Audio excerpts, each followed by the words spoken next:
Number one, to have a right mitigation strategy so that when plan A doesn't work, then what could be the plan B?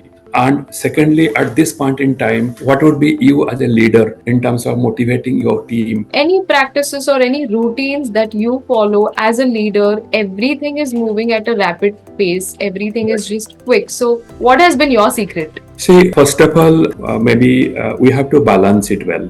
Okay. So first of all, in terms of work, there will be challenges, there will be pressure that is coming, and we have to accept that as a technology leader, we have to be a student all the time. We have to keep learning. Tech buzzword that you wish people would stop throwing around? I think digital transformation.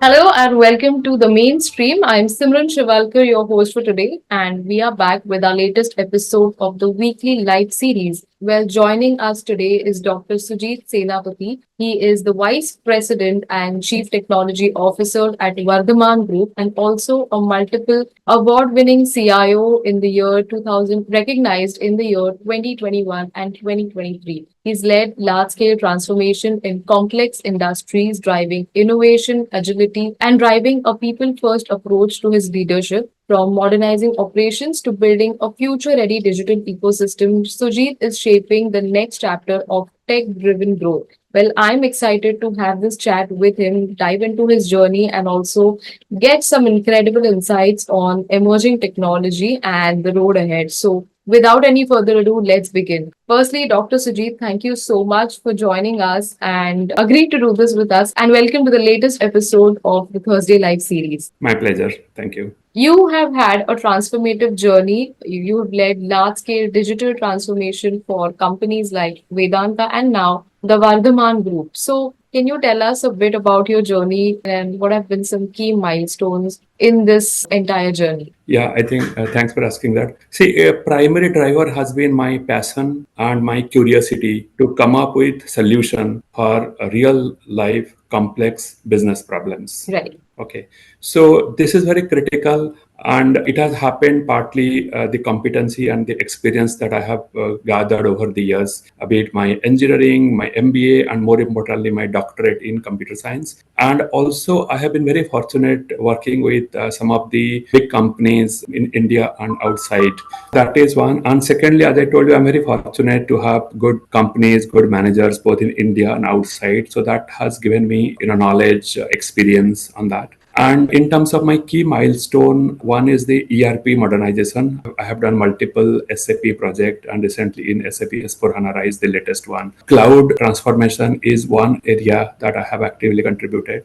Then setting up the analytics practice and also the AI practice is one area that I have been contributing here. And of course, as you mentioned, digital transformation, and that too, particularly large manufacturing companies. That has been my forte. Fantastic. And thank you so much for giving us a glimpse of your dynamic journey. That being said, you have led multiple projects in your career throughout the years. You've also seen tech kind of, evolve and become the center stage with innovations like AI coming into the picture. Any particular moment that has become a defining experience for you throughout these years and has kind of shaped up your approach to tech and leadership today? Yeah, so there are many. I think the one which is in the top of my mind is there was one large transformation.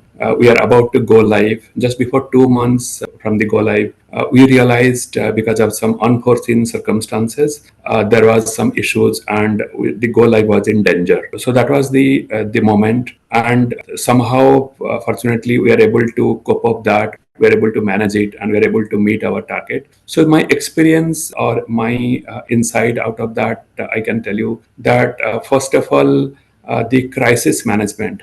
So there would be situations like this when what you expected and the reality would be different. So it is important for you to do right amount of crisis management. Number one, to have a right mitigation strategy so that when plan A doesn't work, then what could be the plan B? And secondly, at this point in time, what would be you as a leader in terms of motivating your team, in terms of being empathetic and getting that amount of motivation coming up and helping that, and doing a good amount of alignment with your senior leaders so that they would be able to tell what kind of an impact that will and what would be their kind of a recommendation and suggestions coming up, and always be a plan B, as I mentioned, to ready. So it is more of being an empathetic collaborative way of handling the situation. Thank you once again, Dr. Sujit, for kind of giving us a comprehensive view around your leadership approach.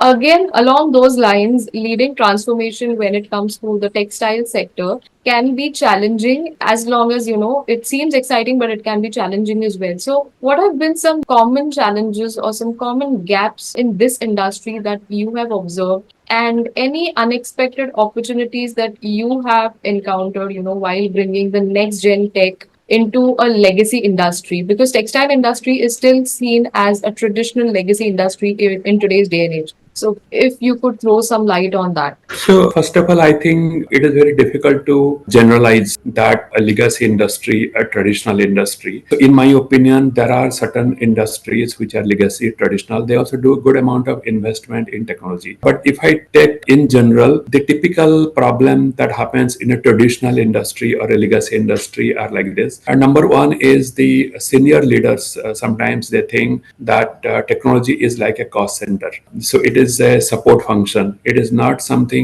which can be sustainable competitive advantages for the business, and that is something which is not right. Then the second part is about the systems. Like sometimes they have multiple isolated systems, like we have got multiple ERP, then they have multiple other applications. So it is important to have a single integrated system. So that is one area which is normally missing in many of the traditional industries. Third one, I would say that whenever you do an implementation of the technology, there is always a resistance to the change. People think that, okay, they are comfortable with the older way of working, or with some of the system that is there. So they normally don't adapt to that change. So one of the solution or the recipe for success here is that I think you start small, start with certain thing and give a good amount of success. And if the success comes, then you scale it up, roll it out. And it is important that the leaders in the traditional industry need to understand the benefit or the return on investment for the IT or the technology,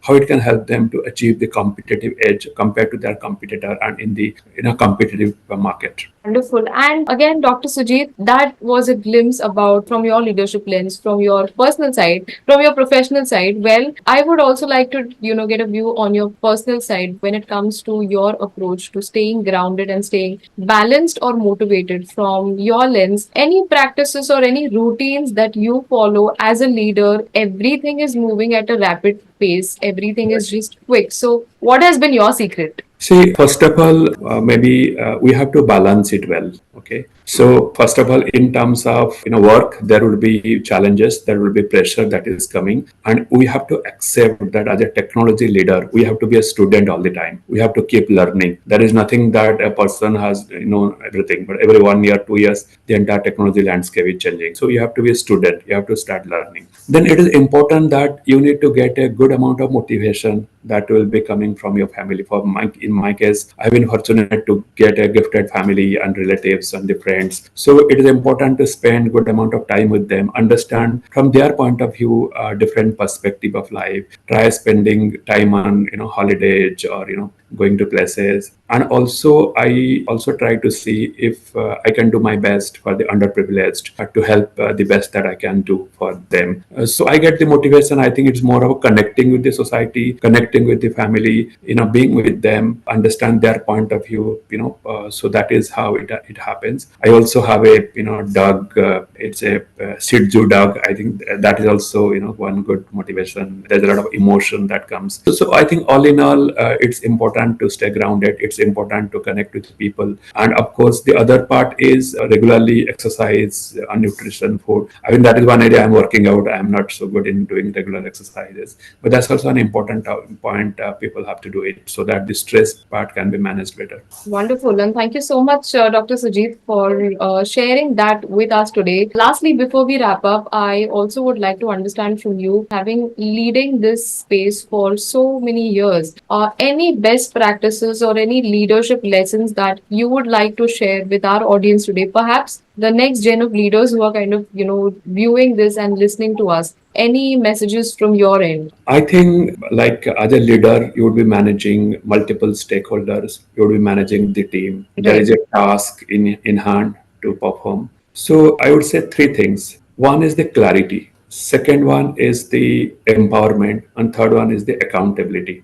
So it is important for us to give a clarity that what exactly expected. Let's say when you are discussing with your team, so you have to together collaboratively discuss and understand what exactly expected to be done as a part of the assignment. And more importantly, it is important to understand that the person who would be taking up any assignment has the ability to understand why it is doing it, what is the benefit, what is the impact. Sometimes what we do is we tell them, look, the one you are doing is not for the department, it is for the entire company, it is also for outside the society. So that gives a good amount of motivation for the person. Look, one single tiny step the person is taking, it has a bigger impact for a larger part like a company.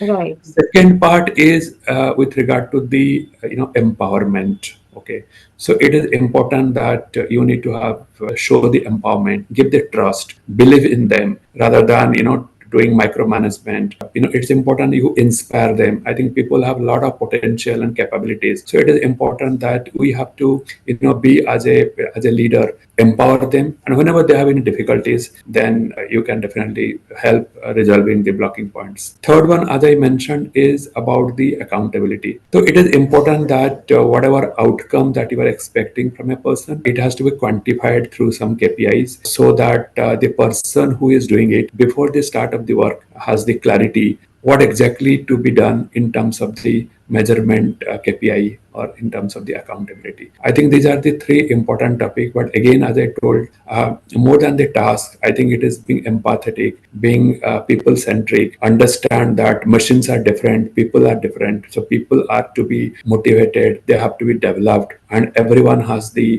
potential to do Right. anything. Thank you so much, Dr. Sujit, for making this conversation so very engaging and candid. I think there's quite some advice and some best practices that you have shared with us today, which all of us, I'm sure, can adopt in our, daily professional life. So thank you once again. But that's not about it. Before we conclude today's episode, I also have a surprise and for you. I have planned some couple of rapid fire questions. So basically, anything that comes to your mind first becomes your answer. Are you ready? Yes, sure. All right. Well, the first one is biggest tech buzzword that you wish people would stop throwing around. I think digital transformation quite misused. Rightly said so. One leadership mantra or a quote that has stuck with you over the years and you would like to share with us? I think once Albert Einstein told, in the middle of challenges, there lies the opportunity. Wow, that's really inspiring. Next one, what's one habit that keeps you focused and productive no matter how rough or how hectic your week or the day goes through? I think prioritization. Okay, okay.